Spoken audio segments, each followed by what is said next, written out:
আসসালামু আলাইকুম। Galaxy A55 এর successor Galaxy A56 already international মার্কেটের মধ্যে লঞ্চ হয়ে গেছে। অ্যান্ড আমাদের যত এক্সাইটমেন্ট ছিল এগুলো তো অ্যাপেল আইফোন 16 এর থেকেই নষ্ট করা শুরু করছে।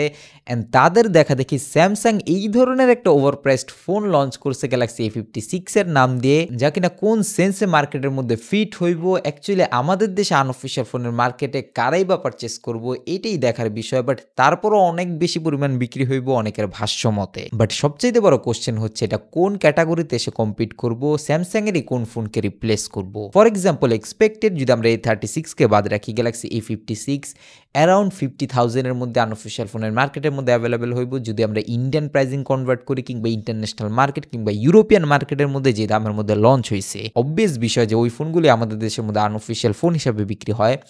এখন যদি ইউজড ফোন আবার বক্সের মধ্যে নতুন বইল্লা বিক্রি না করে, জেনুইন ফোনে যদি আপনার কাছে অ্যাজ এ নতুন ফোন হিসাবে আনঅফিশিয়াল ফোনের মার্কেটের মধ্যে বিক্রি করে 45 থেকে 50,000 টাকার কম দামের মধ্যে আগামী 1-2 মাসের মধ্যে অ্যাভেলেবেল হওয়ার চান্স মোটেও নাই। সেই ক্ষেত্রে গিয়ে এক্সিনোসের 1580 প্রসেসর, আই নো 4 ন্যানোমিটার আর্কিটেকচারে বিল্ড করা এই প্রসেসর যথেষ্ট পাওয়ারফুল, বাট কোন প্রাইজিংয়ে আপনার এইটা আগে মাথায় রাখতে হইবে। আমি মানলাম যে এই সিরিজের ফোনের ক্ষেত্রেও যদি 35 to 30K এর মধ্যে যদি এই ফোনটাকে পাওয়া যেত, আন্ডার 40,000 এর মধ্যে যখন এই ফোনটা অ্যাভেলেবল হইব, ক্যামেরার পয়েন্ট অফ ভিউতে 6 বছরের সফটওয়্যার আপডেট, মেজর সফটওয়্যার আপডেটের জন্য and build quality, premium feeling, এই ধরনের জিনিস মাথায় রাখলে এই ফোনটা নিঃসন্দেহে A55 এর থেকেও বেশি সেল হইতো আমাদের দেশের মধ্যে। এখনও অনেকে এক্সপেক্ট করতেছে যে এই ফোনটা বেশি সেল হইব, বাট জিনিসটা মোটেও হইব না। তারা অ্যাপেলের দেখা দেখে আইফোন 16 যখন কিনা লঞ্চ হয়েছে ওর পিছে পিছে এই ধরনের একটা ওভারপ্রাইসড এক্সাইটমেন্টে লঞ্চ করে দিছে, বাট তাদের ফোনই ব্যাকআপ অনেক রয়ে গেছে, যেগুলোই সবচেয়ে বেশি বিক্রি হওয়ার চান্সেস আছে। Galaxy S24 FE, S23 FE এই ফোনগুলো অ্যারাউন্ড 50,000 এর মধ্যে পাওয়া যায়, সবসময় একদমই ফ্ল্যাগশিপ প্রসেসরের সাথে, যেটা কিনা কলকমের প্রসেসর দিয়ে আমরা আসতে দেখি।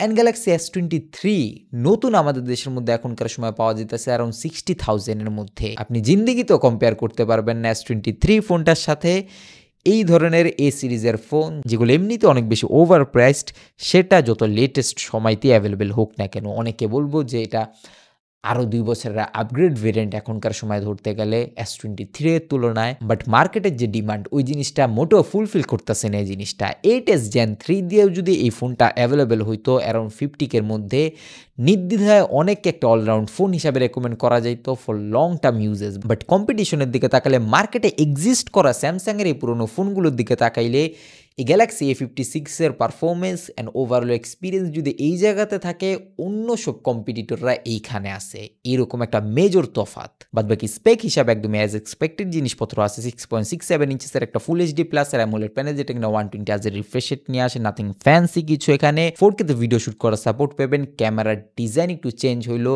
ক্যামেরা অনেকটাই বেশি ইমপ্রুভ হইব, স্বাভাবিক ব্যাপার সফটওয়্যার এক্সপিরিয়েন্সের জন্য অ্যান্ড একটু প্রসেসর বেটার পাওয়ার জন্য আইএসপি বেটার থাকবো। বাট 50,000 আপনি যখন কিনা চিন্তা করবেন ওই প্রাইস রেঞ্জের কথা, মোটো এটা উর্দিত না অ্যান্ড এক্সাইটেডও করে না।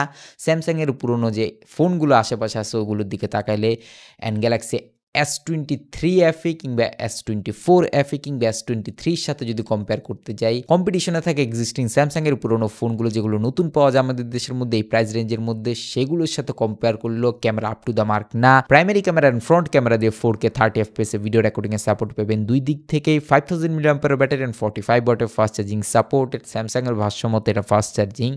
সব কিছু সাইডে রাখলে এর বিল্ড কোয়ালিটি অ্যান্ড প্রিমিয়ামনেসের কথা চিন্তা করলে, সফটওয়্যার এক্সপিরিয়েন্সের কথা চিন্তা করলে অ্যাপ্রিসিয়েট করতাম যদি এটা আন্ডার 40K এর মধ্যে থাকতো। বাট এখনকার সময় এত বেশি ওভার প্রাইসডে রেকমেন্ডেশন থাকবে যখন অ্যাভেলেবেল হইবে আপনার এই ফোনটাকে পারচেস করে না, অফিসিয়াল হোক কিংবা আনঅফিসিয়াল ফোনের মার্কেটে।